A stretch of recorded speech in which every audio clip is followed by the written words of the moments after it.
오늘 우리에게 주신 하나님 말씀 창세기 29장 31절부터 35절까지 말씀입니다.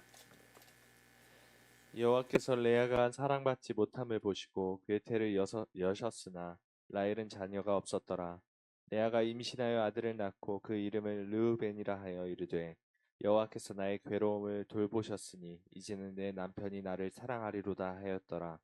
그가 다시 임신하여 아들을 낳고 이르되 여호와께서 내가 사랑받지 못함을 들으셨으므로 내게 이 아들도 주셨도다 하고 그의 이름을 시므온이라 하였으며 그가 또 임신하여 아들을 낳고 이르되 내가 그에게 새 아들을 낳았으니 내 남편이 지금부터 나와 연합하리로다 하고 그의 이름을 레위라 하였으며 그가 또 임신하여 아들을 낳고 이르되 내가 이제는 여호와를 찬송하리로다 하고 이로 말미암아 그가 그의 이름을 유다라 하였고 그의 출산이 멈추었더라. 이상은 하나님의 말씀입니다. 아멘. 하나님께서 보시고라는 제목으로서 오늘 말씀을 함께 나눌 때 큰 은혜 시간 되시기를 바랍니다. 새벽 기도의 시간입니다. 교회에서 예배드리는 모든 공적 예배 중에서 특별히 기도에 특화된 예배라고 해야 되겠죠. 기도에 특화된 예배는 금요 성령 대망예하고 그리고 오늘 이 시간 새벽 기도의 시간입니다. 아마 여러분들도 그래서 이 시간 이렇게 자리에 올 때 이렇게 자리에 올 때 예배 드리러 와야지라는 마음으로도 오셨겠지만 기도해야지라는 마음을 더 크게 가지고 그래서 기도 제목을 가지고 오셨을 거라 생각이 됩니다. 저희 목사님께서도 이렇게 말씀하셨죠. 성령 대망회하고 새벽 기도에 와서 기도하면, 특별히 어떤 기도의 제목을 가지고 집중해서 함께 기도하면은 그 기도의 응답이 빠르다고 하셨습니다. 자, 그렇다면은 기도는 왜 할까요? 기도는 왜 하는 것일까요? 기도를 들으시고 기도 가운데 행하시는 하나님께서 계시기 때문입니다. 그래서 기도는 주문이 아닙니다. 기도는 주문이 아니고 하나님과의 관계입니다. 하나님의 인도하심에 맡기는 것입니다. 앞서 행하시는 하나님의 말씀대로 행하는 것입니다. 그리고 그렇게 맡기며 행하는 것에는 하나님께서 모든 인생을 굽어 살피신다. 하나님께서 나의 인생과 나의 상황을 굽어 살피신다라는 믿음이 있기 때문입니다. 사실 오늘 말씀을 보시면은 오늘 말씀에서는 부르짖어 기도하였다라는 문구는 없습니다. 아브람도 자기 상황에서 부르짖었고 이삭도 자기 상황에서 부르짖었는데 그 점에 있어서 야곱과 그의 가족들은 너무나 인간적입니다. 그렇게 부르심 받았음에도 기도를 제대로 실천하지 못하는 연약한 인생들이지만 하나님은 보십니다. 하나님은 살피십니다. 그리고 그 결과를 내십니다. 그 결과를 보면서 사람의 마음이 하나님에게 조금씩 가까이 나아가게 됨을 우리는 오늘 말씀을 통해서 보게 될 것입니다. 그래서 오늘 말씀에서 먼저 살펴볼 것이 있습니다. 오늘 말씀에서 첫 번째로 살펴볼 것은 하나님께서 보시고 일하셨습니다. 하나님께서 보시고 일하셨습니다. 자, 31절 말씀을 보겠습니다. 31절 말씀을 보시면은 여호와께서 보셨다라고 그렇게 기록이 되어 있습니다. 여호와께서 보시고 여호와께서 보셨다. 보다라는 단어를 먼저 살펴보도록 하겠습니다. 자, 성경에서 보다라는 말은 정말 다양하게 쓰입니다. 하나님에게도 보다라는 말이 사용이 되고 사람들 간에도 보다라는 말이 사용됩니다. 이게 평범한 말이죠. 그러나 이 평범한 말 가운데 하나님의 자비와 사랑이 나타납니다. 자, 보다라는 말에는 두 가지 의미를 좀 생각해 보게 되는데 좀 그림 준비되셨나요?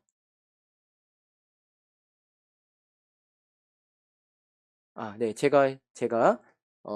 예, 그림을 좀 보도록 하겠습니다. 보다라는 말에는 두 가지 의미가 있는데, 자, 위에 그림하고 아래 그림 보시면은, 하나는 위에 그림처럼 보여지는 것을 보는 것이죠. 보여졌기 때문에 보는 것이고, 또 하나는 저 아래 그림처럼 내가 목적을 가지고 무언가를 적극적으로 보는 것입니다. 그래서 똑같이 보다라는 말이지만 보여지는 것을 보는 거하고 내가 목적을 가지고 적극적으로 보는 것은 다릅니다. 네, 감사합니다. 보여지는 것을 보는 것은 누구나 할 수 있습니다. 보여지기 때문에. 그러나 내가 대체 무엇을 봤는지, 그 원인이 무엇인지, 어떻게 해야 될지를 살펴보겠다는 마음으로써 무언가를 적극적으로 보는 것은 누구나 할 수 있는 것이 아닙니다. 하나님께서는 야곱 가족에게, 특별히 레아에게 어떤 일이 일어나고 있는지, 그 원인이 무엇인지, 어떻게 할 것인지를 적극적으로 보고 계시는 것입니다. 적극적으로 살펴보시는 것입니다. 이게 또 한두 번 살펴보는 것이 아니라 계속해서 살펴보시고 끝도 없이 살펴보십니다. 그리고 행동하시고 그리고 그 결과를 내십니다. 이게 오늘 말씀 31절에서 보셨다, 보다라는 말의 문법적인 의미입니다. 미완료라고 하죠. 하나님은 저와 여러분의 기도 제목을 계속해서 살피시고 적극적으로 끝도 없이 살피십니다. 하나님은 하나님 제가 오늘 기도 제목을 미처 가지고 오지 못했어요 라고 할지라도 하나님은 내 속사람의 생각까지도 내 상황까지도 계속해서 살피십니다. 그리고 저와 여러분의 태도를 하나님은 저와 여러분의 태도를 계속해서 살펴보십니다. 그리고 하나님의 선하시고 의로우심에 따라서 행동하시고 이루십니다. 자, 하나님의 눈에 보여진 야곱 가족의 상황은 대체 무엇일까요? 이것도 31절 말씀에 나오는 것인데 레아가 사랑받지 못한 것입니다. 저는 간혹 가다가 생각이 나는 게 이 성경을 우리나라 말로 이제 번역이 됐잖아요. 이 성경이 19세기에 번역이 되었는데 이 성경을 번역한 개화기의 우리나라 번역자들은 참 점잖게 번역했구나라는 생각이 듭니다. 사랑받지 못했다. 이렇게 번역이 된 것이죠. 이게 우리나라로는 사랑받지 못했구나. 정말 그저 그렇게 받아들일 수가 있는 것인데 원래는 그 정도 말이 아닙니다. 잘 들으세요. 야곱이 레아를 원수로 여겼다. 야곱이 레아를 가증스럽게 여겼다. 이게 원래 뜻입니다. 저와 여러분 중에서는 가족관계가 이 지경까지 가는 사람들은 없기를 소망합니다. 자, 그런데 어떻게 하면은 가족관계가 원수관계가 될까요? 어떻게 하면 가족관계가 서로 바라볼 때 가증스러운 관계가 될까요? 그런데 한편으로 생각해 보면은 야곱, 야곱 입장에선 좀 그럴 수도 있겠다라는 생각이 좀 들어요. 자, 야곱이 삼촌 라반의 집에 자기 몸을 의탁하였을 때 야곱의 눈엔 한 아리따운 여자가 들어오죠. 라반의 둘째 딸 라헬입니다. 얼마나 아름다웠는가 하면은 지금도 화장품 브랜드 중에 제가 알기로는 화장품 브랜드 중에 라헬이라는 브랜드가 있어요. 레아는 없습니다. 야곱은 라헬과 결혼하고 싶어 합니다. 당시 그 지역에서는 결혼을 하기 위해서는 신랑이 신부 집에 지참금을 주어야 합니다. 결혼직 참금. 그런데 야곱은 지참금이 없었어요. 그러니까 삼촌 집에 더부살이하는 입장인데 당연히 없죠. 그러다 보니까 지참금을 대신해서 노동을 하겠다고 했습니다. 그것도 삼촌이 자기 딸 라헬을 안 줄까 봐서 아주 선수를 과하게 치죠. 제가 7년을 일하겠습니다. 보통 그 정도가 아니거든요. 그래서 7년을 7일같이 아주 열심히 보냅니다. 그렇게 해서 마침내 결혼식 날이 되었을 때 라반이 야곱의 침실에 들여보내준 사람은 라헬이 아니라 그의 언니 레아였습니다. 동생이 언니보다 먼저 가는 것은 우리 풍습이 안 되지? 아니 그래도 먼저 말을 하든가. 그래서 삼촌 라반이 야곱에게 제안을 하죠. 7일 뒤에 라헬을 주겠다. 그 대신에 7년은 더 일해라. 자, 근데 왜 굳이 7일일까요? 왜 7일이냐면은 이미 결혼잔치는 벌어졌잖아요. 결혼잔치는 벌어졌는데 결혼이 성혼되는 기간이 7일이기 때문입니다. 그래서 7일을 꼬박 보내면은 야곱이 레아를 내치지 못하는 거예요. 야곱이 레아를 이건 정식 결혼 관계는 아니다 라고 함부로 내치지 못하게 되고 나서야 라헬을 준 겁니다. 그리고 라헬을 주었으니 너네 돈도 없지? 7년 더 일해라. 네가 그렇게 말했잖아. 그렇게 된 거예요. 그렇게 야곱에게는 두 자매가 아내가 되고 그리고 7년을 더 무상 노동을 하게 된 것이죠. 야곱이 레아를 원한 것도 아니었는데 라헬을 위해서는 7년이 7일 같았지만 레아를 위해서는 7년이 몇 년 같았을까요? 그건 여러분의 상상에 맡기겠습니다. 뭐 여기서 더 말할 게 뭐가 있겠습니까? 오늘도 삼촌이 양을 치며 수고하다가 집에 갔는데 레아를 보면은 너 때문에 내가 7년 일할 건 14년 일하게 됐다. 한 푼도 못 받게 됐다. 당신이 내 발목을 잡은 것이 아니냐. 그렇게 마음속에 화가 나고 분이 나고 원수처럼 여겨지고 네, 이거는 이스라엘이 아직 야곱이었을 때 이야기입니다. 그런데 야곱이 이스라엘 되고 나서도 사람이 하나님 모시기에 100% 온전했던 것은 아닙니다. 여전히 하나님 닮지 못하고 지극히 인간적이고 그러나 하나님은 자기 백성의 어려움뿐만이 아니라 자기 백성의 어리석음까지도 보시고 돌보시고 일하십니다. 31절은 분명히 말하죠. 하나님께서 레아의 사랑받지 못함을 보셨다. 하나님 백성이 하나님 백성답지 못한 어리석은 모습으로서 서로가 서로를 대하는 그 어그러짐까지도 하나님께서는 보셨다. 그 돌보심의 결과는 32절부터 35절까지 저와 여러분이 읽은 말씀 그대로입니다. 자, 레아의 출산의 세 가지 면에서 긍정적으로 볼 수 있는데 하나는 첫 번째, 아비의 후사를 아들들이 이어가죠. 그 후사를 아들들이 이어가는 데 있어서 야곱의 레아를 함부로 대하지 못하게 되는 것입니다. 그게 첫 번째고 오히려 레아의 자식들을 함부로 대하게 되면은 야곱의 체면과 평판이 주변 사람들에게 깎이게 되는 것이죠.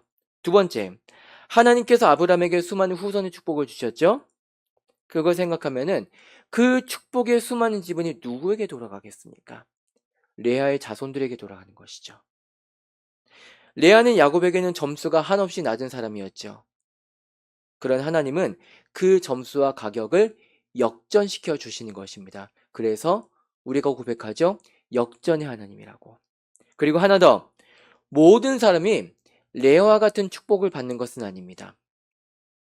하나님의 돌보심의 결과는 받는 사람 편에서는 정확히 모릅니다. 다만 오늘 말씀을 통해서 그의 백성이 처한 각 사람의 각 상황에 적합하게 때에 따라서 돌보시는 하나님의 은혜를 감사하며 소망으로써 그렇게 기도의 자리에 나아가게 될 따름입니다. 자, 두 번째, 오늘 말씀에서 살펴볼 두 번째는 기도와 감사의 제목이 조금씩 하나님에게 가까이 나가게 된다라는 것입니다. 기도와 감사의 제목이 하나님에게 조금씩 가까이 나아가게 된다. 자, 이 세상을 사는 모든 성도 중에서 하나님의 마음에 100% 맞추어서 기도하는 사람은 없습니다. 내가 하나님께 감사하는 기도의 다른 면에는 내가 처한 상황에 대해서 하나님께 간구하고 때로는 하나님 대체 내 말 들어주시는 거 맞습니까? 라고 그렇게 격하게 감정을 토로하는 그런 게 좀 있습니다. 기도의 배경이란 어떤 면에서는 100% 밝게 빛나기보다는 빛과 어둠이 한데 뒤섞여 있는 지극히 인간적인 배경이 있다고 할 수가 있겠습니다. 저와 여러분의 배경이 그래요. 빛과 어둠이 교차하지 않습니까? 레아가 처음부터 내 남편은 나를 박대하지만 나는 하나님께 나는 하나님만 바라보겠습니다. 그렇게 그렇게 하나님께 그렇게 100% 그렇게 반응했다면 얼마나 좋았겠습니까? 그러나 레아의 감사는 처음부터 그렇지는 않았습니다. 조건을 달고 있죠. 이루어졌으면 하는 소망을 달고 있습니다.